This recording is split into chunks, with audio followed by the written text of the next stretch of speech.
I believe that if Tennessee's fans, particularly the student section, don't act a little bit better, that it could actually, Neyland Stadium could actually hurt Tennessee when it comes to the college football playoff selection committee's decisions. I'll tell you why, but bank on it. Brought to you by Commercial Bank. Commercial Bank is your neighborhood bank. What makes us different from other banks? We understand that every customer has unique opportunities, challenges, and financial concerns. We don't expect you to fit into the same box as the next person or business. Whether it's purchasing a home, saving for your child's future, or planning for your next vacation, we're with you every step of the way to navigate life's big decisions. Commercial Bank. Life made better.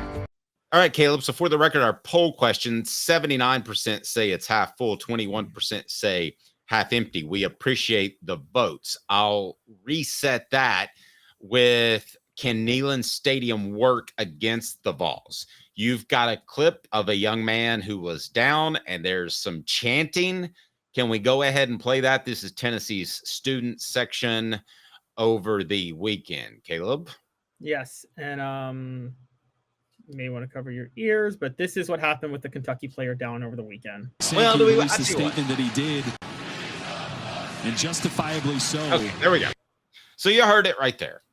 We don't have to repeat it. Yes. Yeah, if you didn't, you can repeat it. And Tom Hart made reference to it, the play-by-play announcer on ESPN, that Tennessee's fan base was lacking a little bit of decorum. That was mostly the student section, but I'm sure it was some other people as well. Tennessee rushed the field, charged the field in a win against Alabama this year, which was silly because Tennessee has outplayed Alabama in an entire game in 2022 and for half a game last year. And they just beat a good team. It wasn't an incredible upset. They just beat a good team, and they charged the field. There's a reason the SEC hands out fines for charging the field. They don't want that, theoretically, although I do think it shows excitement and passion. I think you're at a point that, let's say, for instance, a college football playoff game could be held at Penn State or Tennessee. I thought that Neyland Stadium would be the deciding factor in a decision like that. Let's say they're 8 or 9, and they're not going to place the teams as they should be placed, Caleb. They're going to place them where they want to place them. So don't think that, Tennessee has a better schedule, they're ahead of Penn State. If that were to be the case, there's going to be no other factor with that 8 or 9 game other than where do they want the home game, right? Correct. Yeah. I mean, there's so much. It's so easily arbitrary. Yes, and you could probably say the same thing for 7 and 10. If it's Indiana and Ohio State, I'm just throwing that out there. They're going to pick Ohio State. They're not going to pick Indiana. But definitely the 8 or 9. So I ask you this, could Neyland Stadium start to work against Tennessee in the college football playoff?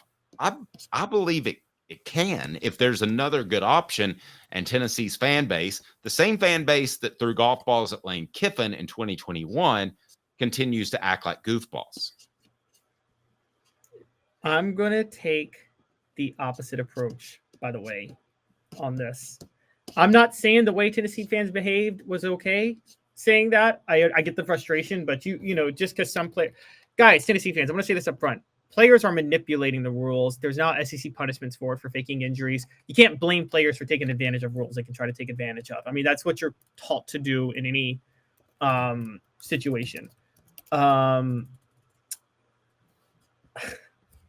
You've educated me on this, Dave. The college football playoff is a TV show. Mm-hmm. Nothing is better for the TV show than a fan base that behaves a way that it's not supposed to behave. And you might have flipped my argument on that, to be honest with you. Yes, I think they would give Tennessee fans a home game just on the off chance that Tennessee fans act a certain way. And you don't want to give Penn State a home game because, as you have aptly pointed out, if it's a night game, you don't want a bunch of white shirts filling up the stands looking like a Klan rally. Okay. Well, I didn't see any hoods, but well, let's take those two teams for instance. You may be right, and you may be onto something. It is funny to me that the SEC fines schools for when fans charge the field, but then what do, Caleb? they own the SEC network, and they show Charging the Field 1,500 Constantly. times on a Saturday. So I don't know that technically Disney owns the SEC network, but let's be honest. I mean, I think that Greg Sankey can call a couple shots if he wants to, and right now he's not calling the shots to get those field charging clips brought down. So that's a fair point. Would it be better theater, better television if you had golf balls being thrown at James Franklin? Maybe it would. Oh, I think it. I mean, I think it would. And I'll just give you an example of this. The 2004 Pacers-Pistons brawl. That is the greatest moment in sports history to me. You know, and from a hilarious standpoint, Ron Artest goes and beats up the wrong fam. You saw Bill Walton in that broadcast. This is a disgrace to the NBA. David Stern suspending everybody. This is horrible. Such a bad look. We're going to put in a dress code and we need to behave ourselves. The next year, they put all 4 Pacers-Pistons games on ESPN. All 4 of them. They wanted all 4 on national TV because they wanted all the eyeballs tuned in. As much as it was a disgrace what happened, if they really cared about the fighting, Dave, don't you think they'd have pulled that off of ESPN the next year and said this game's not going to be on TV? Probably. Yes. At least ESPN is kind of on their own in that regard. I don't think they're ruled by the NBA. I think the NBA works with ESPN for scheduling purposes to negotiate which games will get on on national TV every day. They have to determine that. No, I agree. Now, a couple of things that have been said on the message board is that the narrative by the media about the fake injuries was the issue. Well, no, not really. The SEC did send out a memo to all of its schools saying that it will not be tolerated and there'll be fines and possibly suspensions. Now, they did also leak that to Yahoo Sports late in the day on Friday. So that's called a news dump. They didn't want that to necessarily come out, but they knew it was going to come out. So why not do it on a Friday afternoon? In this day and age, I don't think that really news dumps work anymore. I think that people hear about it on their phone. They're like, oh man, Sankey's upset.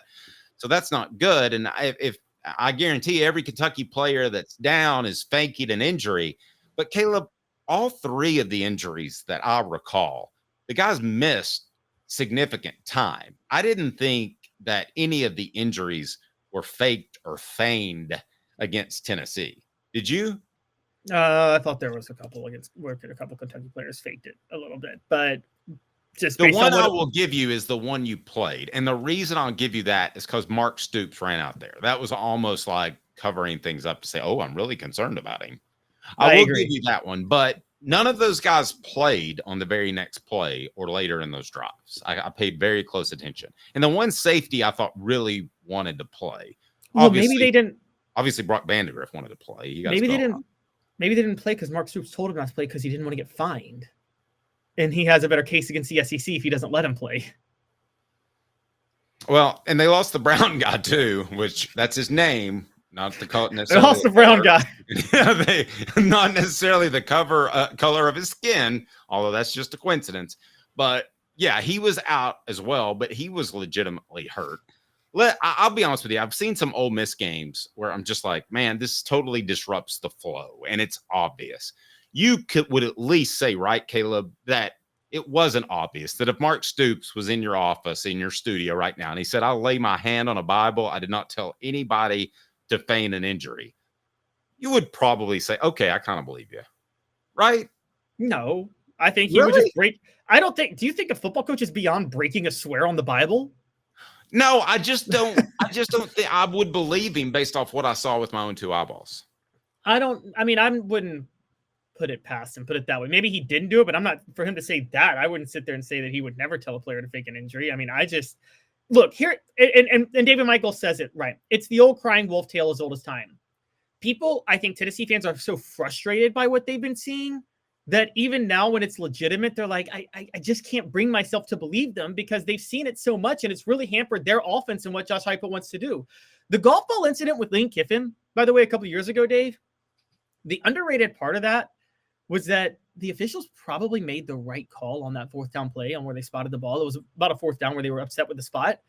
The reason Tennessee fans were so mad was because the officials were so horrible throughout the game and then Kiffin was doing the faking injuries that just got compounded with just a level of frustration that honestly you couldn't contain, largely because There was you probably don't remember this, but there was a strip sack play in that game that should have been run for a touchdown, but the officials accidentally blew their whistle, so it was ruled dead before the strip sack even happened. I mean, there were just some really bad calls. And so that fourth down call that was probably the right call, but was close, was so upsetting to Tennessee fans because they were so frustrated at how it had projected the entire game. I think the chanting from Tennessee fans is coming more from a level of anger of just how things have gone. Now, what I would say is that, look, I don't know what we've talked about it. We don't know what the solution is. That kid probably may have been really hurt, but at the same time, they're seeing it so much. And then at the same time, you can't really blame the kids for faking injuries because it's something to do within the rules. I mean, the SEC is going to start finding players, but Dave, let's be honest. It's the national championship game, or it's the SEC championship game, but the college football playoff berth or something like that. I think they talked about like $100,000 is the fine. Isn't a signing bonus worth more than that if you make the college football playoff coach if you're a head coach? Yeah. Like that. Now, the poll question that was up, can Neyland Stadium work against the Vols? And give us an update on that because my screen just went blank. No, too good of a home crowd, 70%. Yes, too much, 30%. No, I'm with the yes, too much. I'm with the no, too good of a home crowd. And again, I think the craziness of the fans is going to be ESPN's going to have eyeball. They're going to put the camera on the fans the whole time. They're just going to wait for something to happen. It reminds me of like when there are political candidates that drive a bunch of energy, like both sides, and you expect protest. Then cable news outlets would say, you know, they would cover the rallies before anybody even said anything of substance because they wanted to see if a fight was going to break out at the rally. I mean, that's just what happens. And honestly, look, even rest in peace, the Jerry Springer era of the 90s has taken over television now. And everybody wants that. Everybody wants to see it. And it's an appeal to the lowest common denominator, and ESPN and the college football playoff, like everybody else, they can sit there with their suits and their pens and their pads and like, we just judge the teams based on how they play, and we believe in a certain way of playing football. The voice. At the end of the day, at their roots, they want the ugliness and the salaciousness for the ratings. Ryan said Georgia also showed lack of class when DJ Lagway went down. Florida's quarterback chanting, "You deserve it," as he was being carted off the field. Well, that is bad. I mean, that's pretty bad. So, but listen, there are all kinds of issues that can come up in the world's largest cocktail party. The police just decided they would beat the ever living hell out of two fans. So, I mean, with repeated punches, that was pretty interesting. Okay, so new poll question. We talk about class. Which fan base has the worst class? Georgia, Florida, or Alabama? Or, unfortunately, Tennessee. And Tennessee's already getting some votes. That's a little bit surprising. I would have dropped Alabama. I don't think Alabama fans are classless. They can be annoying. But I've never have you ever been to an Alabama game, Dave, and seen Alabama fans like physically or verbally abusing anybody on the other side? No, I can't say I have. As a matter of fact, I would probably say they're the best out of this list. I would actually say Tennessee is the best out of this list. I'm not just saying that because I cover Tennessee. I really think that. Yeah, you Unsung said this and said it right, and you forgot one. LSU has the worst fans. They have the worst. I think they're the best fans. I thought about putting them on there because they were the rowdiest, but I thought they were the best. When you're going to the stadium, every single tailgate will say, "Would you like to come over and get something to eat? Would you like to come over and get a drink?" I'm like, no, I'm working, but yes, I will take some. But ask the players. Do you remember the comeback Monday night game when what happened when LSU fans were pelting the bus with like eggs and like pelting players? Right. That LSU and when one LSU fan shoved Cedric Wilson when he stormed the field after they beat Tennessee in 2000. Their fans are horrible. They may be nice to other fans. The nicest I ever saw LSU fans, I was actually at the game in 2010. The 13-17 men on the field game, whatever. And LSU fans, after Tennessee lost that game, were trying to console Tennessee fans. They're like, y'all stick with Dooley. He's a real good guy. I'm like, okay, now y'all just know you're lying on this. Okay. Yeah, that was Rick Pitino-esque when he said, at Wade Houston, he deserves another year for sure, and he'll deliver.